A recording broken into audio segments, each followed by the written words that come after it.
Hello, everyone.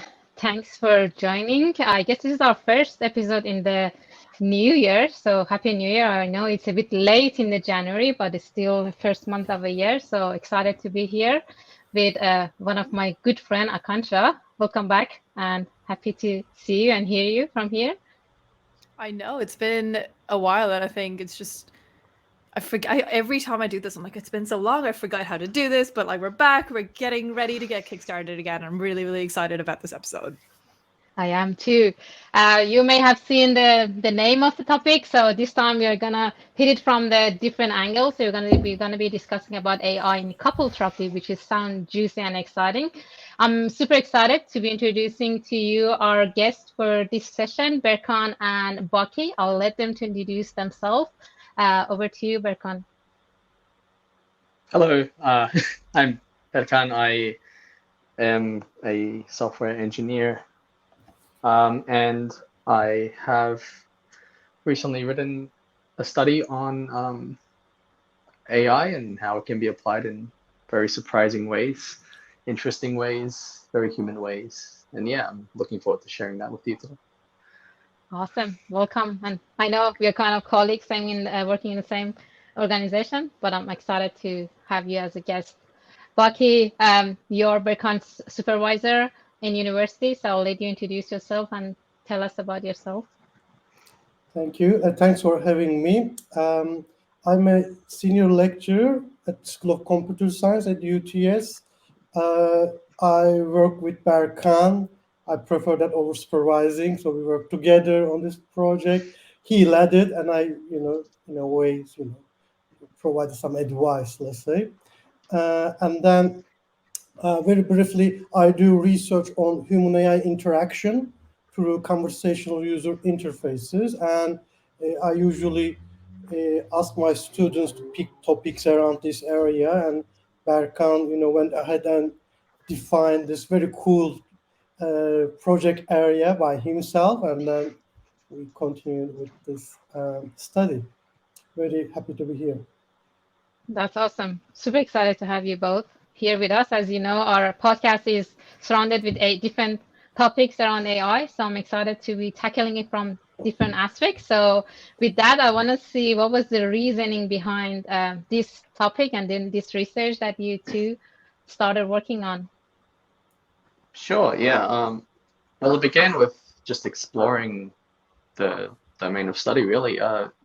AI is surprisingly a very human field as well as technologically interesting. So, um, human computer interaction has shown that technology can solve and is actively solving human problems, from mental ailments to healthcare. There's so many various studies on this. But one particular field that I saw only a very small handful, even like maybe a couple of papers in, was relationships and relationship health. Uh, I was surprised by that because relationships are really some of the most human experiences we have. And so I wanted to see what was there. And yeah, some studies have shown AI in couple therapy can be effective. Uh, and I just wanted to, with Baki, extend the research on that. It's a problem area. About like, from memory, like 56,000 divorces or so were granted in Australia alone in 1 year. And so that's an alarming number. So if we can use technology to benefit, and provide sort of more accessible ways to maybe mitigate that relationship dissolution, will be really a rewarding study. 100%. Now I'm super excited. I wonder if this can help couples' problem. I guess it can assist with resolving some of the conflicts. Um, that's interesting. Has there been any, like you mentioned, Berkan, was there any specific like chat, like agent already in the market that uses this for therapy, or this is something new that you tackled in So there have been some papers that have research? explored it, Hmm. researcher papers, yes, that have had into that have had conversational agents that provide this using fully automated methods. But they were very focused. Like one was for people with PTSD, I believe, and so they do exist. It definitely can be built. It can be extended with technology. Our study was more so to sort of see if it's a suitable approach. I should add here that the uniqueness we added with our study was whether or not it can be provided individually, meaning it's couple therapy. Do both parties have to be present? Could I drop in as a single person and sort of get some therapy for myself about my relationship? That's sort of the what we tried to look at. That's very interesting. And I guess the more personalized experience you get, the more like you can relate with as a user. So that's Absolutely. very interesting. It was actually so it was actually one of the findings we had is that more personalized responses are a lot more effective at giving great experiences with AI and human computer interaction in this particular field. I was gonna lean the conversation a bit towards what's already happening, I guess, in the market. I know you touched on a bit and that it kind of exists, hasn't. Baki, maybe you could touch on this in terms of how far this has already gone in terms of interactions with patients and what has the reaction been with people, because I think it'd be really, really interesting. I mean, I know there's certain chats that I'm like, oh, this chatbot's an okay one. This one is questionable. I've had fairly nuanced experiences with them, but it'd be really, really interesting to hear about that kind of experience with people. If you have anything to share around that. So as Berkan said, I think there are a number of research studies using custom-built agents, but they were not commercially publicly released. There are general purpose mental health aids or applications, mental health support applications. You may benefit from them, but based on my own knowledge, there are no tools publicly available specifically focusing on providing support for couples and their relationship. You may get help and advice, I think, with your routine mental health interactions with an application covering maybe relationship matters. But yeah, in our case, it was a very focused, solution targeting at helping with relationship problems. So that was, as far as I know, there might be, this is a very rapidly, advancing field. There may be some maybe public available, but I don't think that exists for now currently. But for mental health in general, there are definitely. I mean, I can definitely see this making it so much more accessible. Like even in Australia, I mean, I know there's people who listen to this outside of it. Like Australia is fairly well adapted to getting mental help. Don't get me wrong, it's not an easy process, but there is a process and there is help to get it. And there is Medicare and subsidies and stuff.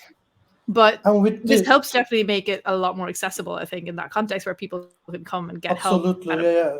A lot more kind of like I don't have to talk to a person straight away. But is that also going to be a hindrance, do you think, in the sense of I don't want to talk to a computer about this that's going to store all my data and make decisions? How do you see, like, is that something that's already been considered, or is that something you foresee being a problem? Do you want to go, Berkan, or? Yeah, I can jump in here. So it's actually one of the interesting highlights of the study was exactly what you mentioned is how can we actually received two different signals on the same topic here. One of them is that the intervention provided empathetic human alternative sort of experiences, and the other one was that it was too robotic, was too impersonal, And so we actually got signals for both. What we concluded from that was it's actually a challenge area. If we make these interventions more personalized, what happens is that it can begin to sort of stray away from a systematic and methodical psychotherapy approach, like cognitive behavioral therapy, which we used for couples in this particular study. So finding that balance between personalization and also methodical approach is very difficult and needs further study. What we did find definitely was that an agent which possesses empathy and provides empathy in a relevant way to participants was very much an important factor in suitability here. There are a few things I may add very briefly. The research shows people have different reactions and expectations from these technologies. Some people actually prefer to talk with an artificial agent instead of a human being. They feel more comfortable with doing that for a variety of reasons. Whereas some people feel like, this is quite, artificial. I don't feel like I'm understood, or I'm listened to. It is too mechanical, etc. So that's one side. There are also, some research showing that doctors believe these agents actually can show better empathy than some of the doctors can do. So because they've seen such worse cases where maybe out of burned out or other reasons, people may not show the suitable amount of empathy towards their patients. But these agents, they don't get tired. They are quite good at detecting various clues, etc. So they may be better at showing empathy, which is usually a quality preserved for humans, or thought to be. So those are the kind of interesting developments currently. I think that's such an interesting point, especially, again, very Australian context, but like I know for a fact, I mean, the amount of people that have gone seeking for help having gone through the lockdowns because they were just sitting in their own problems. They're like, actually, I'm not okay. I covered everything up before lockdown because I was busy, and now I have to deal with this. And like, it's the same thing as like all the healthcare professionals have gone through such burnout over the last couple of years. The same has gone for mental health, and that's a really, really interesting point you raised. And I think alongside, you mentioned something there, which AI is not meant to be a one-all solution. It is there as a complement to everything else, which is exactly the answer. There's people who would prefer this, there's people who won't, and this helps alleviate a lot of the problems. I really like that fact. Thank you. That's awesome to hear. Taking a step back, because some of our listeners might not know what cognitive behavioral therapy is, can you tell us a little bit on what it is? I read your paper, so I kind of understand it, but I guess it would be good to maybe share what it is in like a 1 or 2 minutes, not take a whole Yeah, session, absolutely. but... I wouldn't say I know more than 1 or 2 minutes worth, so I'm definitely not an expert on this, but cognitive behavioral therapy is essentially a method of psychotherapy, which is very classic, very much has been used in studies and in actual practice. It's very problem focused. What it tries to do is identify certain core beliefs we have about ourselves. So Albert Ellis, who pioneered this approach, said that we have core beliefs about ourselves, and these core beliefs lead us to behave in certain ways, and those behaviors cause certain consequences. And what we've taken is we've adapted this into a couple's context. And so what we have is individuals who have core beliefs about themselves. They are triggered somehow. A behavior is triggered by some activating event outside of themselves. And this leads them to behave and do certain things to or with their partner or surrounding their partner. And this leads to conflict as a consequence. So how we sort of use this in our intervention is follow this conversational flow, identify some core beliefs as much as we can, as further as we can, and try to recommend ways to alleviate those core beliefs affecting us so much. That way, if we're individually more healthy, we are also healthier as a couple. That's sort of a very condensed version of CBT. There's a huge amount more to it that I wouldn't say I'm qualified to talk about, but yes, it's. I guess attached to that, just one other question. Like, I had a question of, I know you've mentioned intervention a few times throughout this, that this is at an intervention level. Where exactly does that come in a problem state example? Like, how early on do you try and be an intervention into problems, I guess, in terms of couple therapy? If that question makes sense. It was a very convoluted question. Could you clarify a little bit more? Yeah, so you mentioned that the whole I guess the tool solution that you're working towards is almost an intervention step, right? Like that you're getting in there to start helping couples solve problems and stuff. At what stage of a problem, or when they've figured out that there is a problem, like where does that exactly fit in the AI part, I guess? Yeah, well, the flow of at least our therapy that we've provided to participants is mostly user initiated. And so what happens is the conversational agent essentially asks for an activating event. So that's first step of CBT, of the ABC model. And it tries to, get someone to say, my girlfriend is out not spending time with me, and this makes me very upset, or something like this. And so from there, the intervention sort of begins, where we sort of begin to probe a little further and find sort of hints of those core beliefs that come from that activating event, and then lead to some recommendations. I don't know if that answered your question, but that's essentially at least how our study sort of. No, completely fair that it's based on when people decide they want to use the product. That makes sense. Exactly right, yes.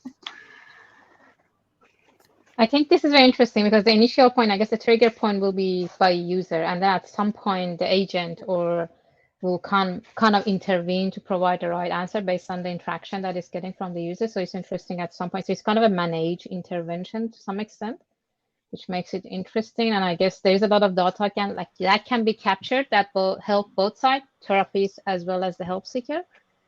So I guess that's a very interesting thing to see that is going toward that direction. I mean, speaking of that, I guess we've seen that many other apps are there. For example, the wellness app that we've got on our smartwatch that kind of proven to be useful to their users. It depends on the usage. Some people track their activities, some people track their sleep, some people track there's anything that they found it pretty useful to use those sort of maybe add-on application. Do you see anything in near future coming up as a digital assistant for couples with therapists to kind of help to fix or maybe strengthen their relationship? Baki, maybe that's more of a question to you. Do you see more research happening in this area? Absolutely. So with recent research with the tracking applications, we showed that use of these applications to track physical activity, it actually increases your daily step count amount. So there was a statistically significant evidence on that. So we can imagine. So there are already applications that allow you to track your mood, on a daily basis. So I can imagine, right, similar to physical activity, perhaps there might be some improvements on your overall mood, at least, let's say, based on your usage, and also reflections on your own mood, what has happened in your life. That's possible. In particularly related to couples therapy, that might be a bit more complicated. I would say there can be some room similar to our approach where more individual oriented resolution to couples therapy while you are reflecting on your activities, moods in relation to events. Through that you may actually recognize some patterns, some potential issues, and then perhaps that could trigger some sort of, maybe CBT based sessions. So there might be some sort of proactive mechanism based on the patterns, or can be a dialogical interaction between you and app. So I can see that happening, but yeah, in a more individual therapy focused, and yeah, but we can expect, I believe, similar results from mood tracking. I can imagine lots of like use cases. I was just thinking while you were explaining that, okay, it would be nice if I have an app to tell me every day if I'm not feeling all right, they can kind of recommend to me, okay, avoid these kind of situation or don't engage in these kind of conversation to kind of help me Absolutely. prevent some of the chaoses that is They can happening in my life. learn based on your past data, right? Of course, all right, based, we think that, this sort of activities, can cause some stress on you. This is possible through, analysis, and then be prepared, or I don't know, something like that. So that's definitely, I think, quite possible. That is very exciting. I can't wait to see when it's out. That would be so handy. It's like, Katja, you haven't slept Yeah. enough to be dealing with this today. Go back to bed. Like, I would appreciate that. Maybe don't do that today. Work from home. That sounds like a good plan. The one thing I think is usually a must to talk about is definitely privacy matters, particularly, this kind of very sensitive information, personal information, health information. So with AI, they usually run on cloud servers, and your information is actually sent to somewhere in the cloud process. And currently, cybersecurity, measures seem like quite insufficient. Lots of hacks, right? Leaks, and that is really a big concern, I think, against using. Although there are huge benefits to be gained, there is still a long way to ensure safety of our Exactly. personal data.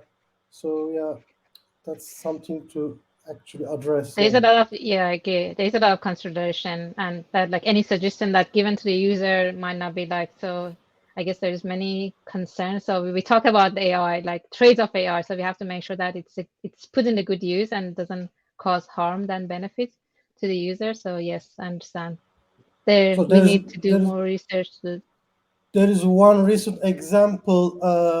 There is a mental health service named Coco, and this is a service actually bringing together people with mental health problems with volunteers. Both are real humans, and the system matched them based on their profile and request, and then the volunteers help with their problems. They mostly supportive listening based service. But recently, this service, without telling users, used GPT-based service to provide responses to people with mental health problems without getting their consent, and then analyze results, etc. And it showed that people actually highly rated AI generated responses over human generated ones. So the responses were not fully AI generated, so they were created by AI, but then edited by volunteers and then posted by volunteers. But still, this has to be, clearly communicated.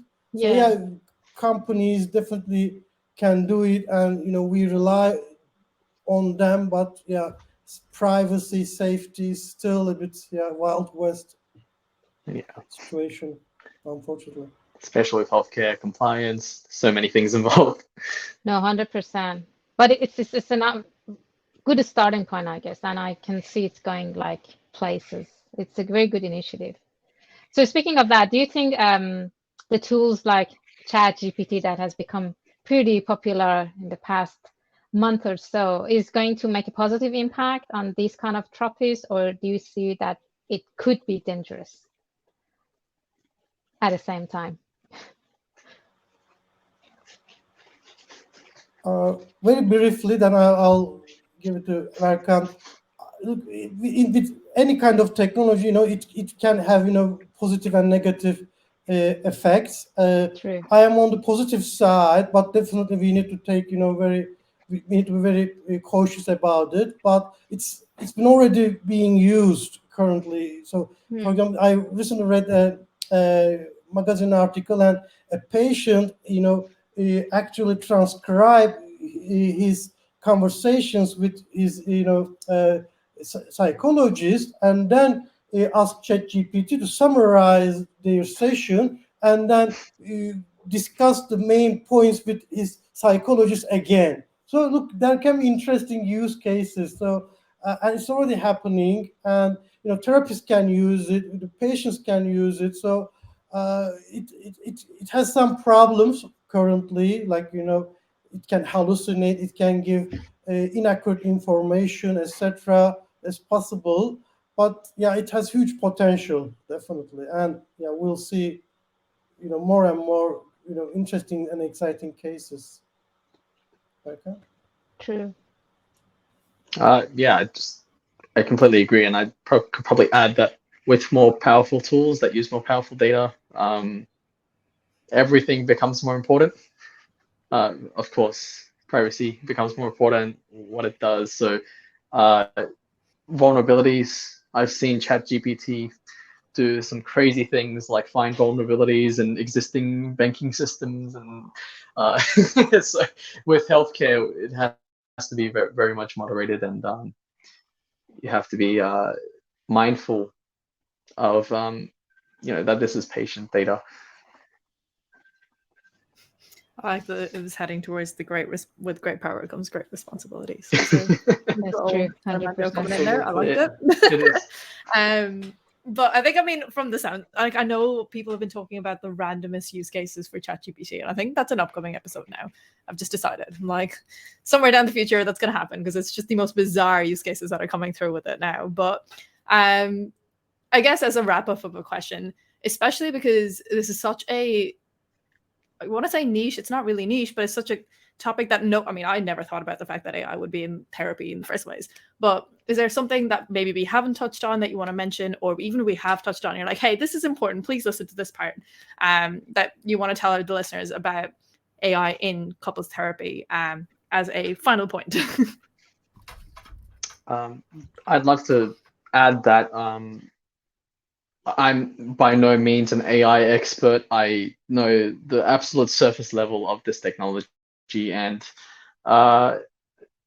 it's interesting. Like you can study these things and find very useful things that are actually very valuable without needing to necessarily be an expert. And I would encourage more students of AI to explore what they can create, because this is the time to really explore the limits of technology. We have so much in our hands now. We're accessing the underlying power of data like we've never accessed before. And this can be very beneficial for so many different ways. Like, yeah, surprisingly human. That's all I like to say. Absolutely, yeah. I'm on the same, side as Berkan. So I think we need to embrace it. They are here to stay anyway, and we are having a similar dilemma in education. You possibly read about, like, what if students use it to do their homeworks, assignments, etc. What do we do? How do we detect it? Should we ban it or not? Look, I'm on the side, like, we need to embrace it in a responsible way. We need to draw the borders, but we can't ignore it. And I think we need to prepare our students. They should be well prepared for a future where using these AI tools become a core part of their everyday work practices. So if you are not using it, you will become less competent, less efficient, and maybe less desirable. So yeah, we just need to figure out right ways to embrace it. I think that's the best possible way of putting it. And I think the call out for people to actually just take a wild leap into the random parts of the world that don't have AI. I like it. I mean, it's kind of becoming a part of everything and anything anyway. Might as well get involved. I like that. It's a good way to wrap up today's session. Okay, thank you so much. This was obviously a very, very high level dive into what AI is doing in couples therapy, but even the fact that we're talking about it is more information than I probably had at least before today. So I'm very, very thankful for you both of you to come in here and share all your experiences with it. Thank you so much. Thanks so much Thanks for having a lot us. for joining us, Baki and Berkan. Have a good one.